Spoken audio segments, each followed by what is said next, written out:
Kolosas 1:11-14.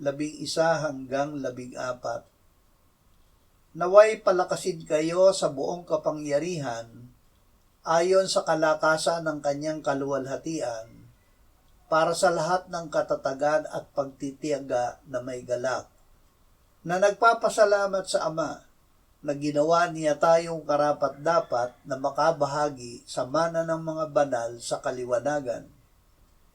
Iniligtas niya tayo sa kapangyarihan ng kadiliman at inilipat tayo sa kaharian ng kanyang minamahal na anak, na sa kanya ay mayroon tayong katubusan na siyang kapatawaran ng mga kasalanan. Nasa kaharian ng liwanag, tayo ay napasailalim ng kapangyarihan ng kadiliman noong tayo ay namuhay sa kasalanan. Ngunit tayo ay tinubos ni Jesus na anak ng Diyos at pinatawad ng Diyos sa ating mga kasalanan. Inilipat tayo ng Diyos sa kaharian ng kanyang anak, ang kaharian ng liwanag. Nang tayo ay sumampalataya kay Jesus, siya ay nagsimulang manahan sa atin.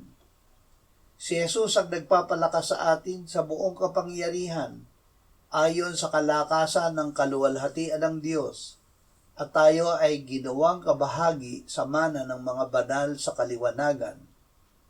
Ang kapangyarihan ng kaharian ng Diyos ay nananahan sa atin.